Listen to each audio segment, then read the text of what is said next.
Hi, welcome back. My name is Kara, and this is a channel that I've been using for the year 2020 to document a low-buy project, which helps me to keep a really tight budget, which helps me to pay off student loans. I haven't really spoken yet about anything that's going on in the world because I live in northern Idaho and it feels far away, and at the same time I have lived in many different American cities and spent quite a lot of time in several others, and um, I'm seeing familiar places in the news, and I know people who still of course dwell in all these places, and so I feel very connected and distant. So anyway, I am fully supportive of the movement to end police brutality. Like, really, how could you be against that? And like the documentation, even just recently, there is such a problem with brutality, and it might be with the institution itself. I can't say that I have no sympathy for the idea of defund the police, and the slogan is it's almost like it's almost like a slogan made up by the enemies of the movement. But what is meant is spending resources differently than we have right now. And I think we probably can defund the police because we've already defunded mental health, and we've already defunded education, and we've already defunded all kinds of social services. So sure, why not the police as well?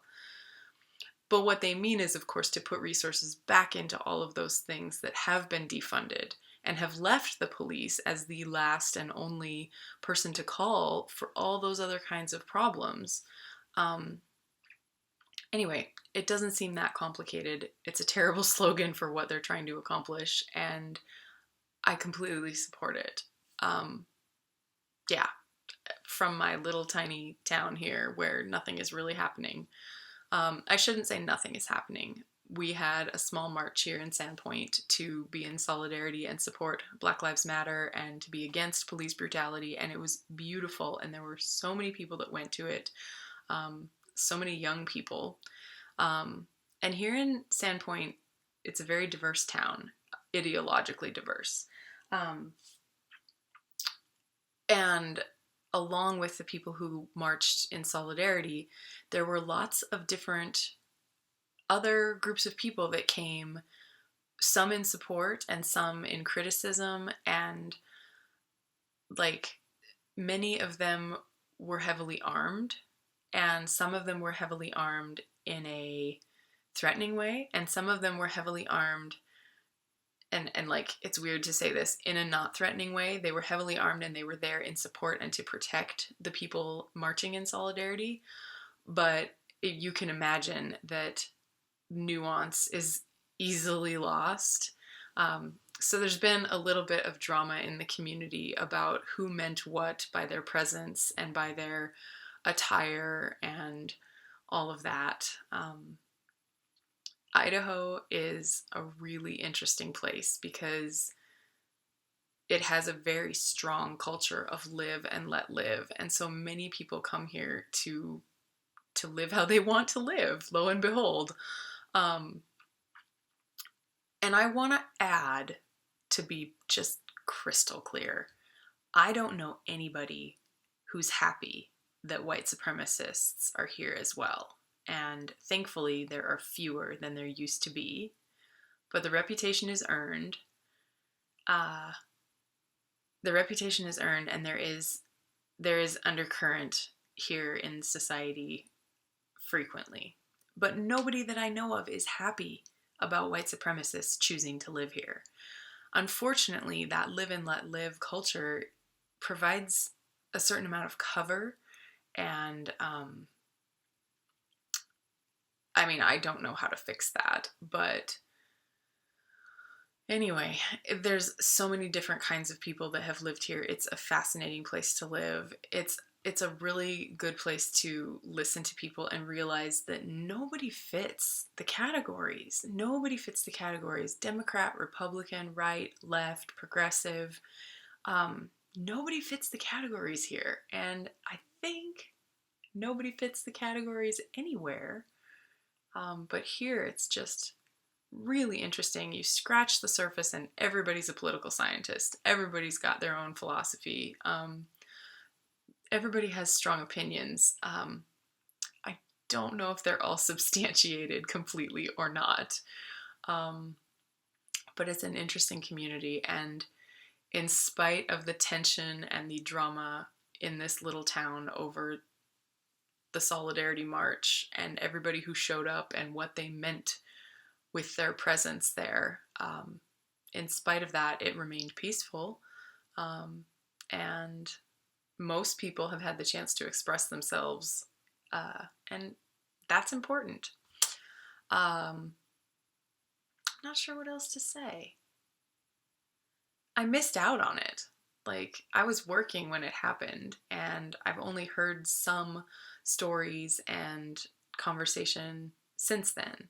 There's a really neat podcast about Bonner County, and like Sandpoint's mayor was on it a while ago, and they do a good job of inviting people to come and talk about their life here in Idaho. So anyway, it's one place to get a little more of a story about what's actually going on here. Yeah, anyway. And speaking of life here in Sandpoint, we haven't had any community spread of coronavirus until very recently. There's now, just in the last few days, there's finally, unfortunately, some confirmed community spread. And so while most people were social distancing, most people were following the recommendations, and we were really shut down a while ago. And it sort of felt like it was too much too soon, because we just weren't part of that first wave. And so this one size fits all, everybody locked down, it was hard on us here. I supported it and I participated. I certainly stopped socializing. But now we're in like stage 4 of reopening. And only now, I think, a lot of places in Idaho are going to get their experience of coronavirus. And so I was always kind of expecting that Sandpoint would face this in a real way once tourism season started, and that definitely seems to be the case. So all of the precautions that have been put into place at my workplace continue and have even stepped up a little bit. But yeah, it got a little bit real here, and I hope that people are willing to keep doing what they need to be safe, to just give that distance and to wear masks and to try not to, try not to like sneeze right in each other's faces in public. Like, what do? You just need to just give space, give it time. Anyway, yeah, up here in northern Idaho, a significant number of people are complete coronavirus deniers, and I'm certainly not in that camp. I know it's real, and I know it matters that we do what we can to mitigate things spreading. So I'm doing my part, and I don't know, people are interesting. Anyway, I don't know if there's any gracious transition to this, and so I'll just kind of make the announcements of where we're headed. Next week, I'll be doing my June budget check-in and share how I'm doing towards paying off as much of my student loan as possible while there's no interest, and then also how much of my net income I was able to use towards debt. And it's looking good. The goals are in reach. And then the following week, I'll have filmed on a fifth Monday so I film on Mondays and I post on Thursday. And when there's a fifth Monday in the month, I do a book review, some book that has had a big impact on my life. And I'm not totally sure what I'm going to show, because I love many, many books. So we'll see. But that's where we're going for the rest of this month. And then in July, I think I might talk about food again, because in July I will have been eating a carnivore diet for 2 years. And I've even learned some things since I talked about it. I think in like March, did I talk about food? I've learned a few more things that are kind of enlightening to me that I want to make sure I share, and have changed not my current way of eating or my approach, but information that'll be good for me in case I decide to make changes in the future, and stuff that I think everybody should know about. So maybe it sounds like it sounds like I'm pretty ready to talk about that. So I think July will be another month where I talk about um, eating carnivore, and it'll have been 2 years, and I feel the best I've ever felt in my life. So there's that. Um, that's where we're going. And in this crazy time, I hope that you are staying safe. I hope that you are accomplishing whatever goals you have. And I will see you later.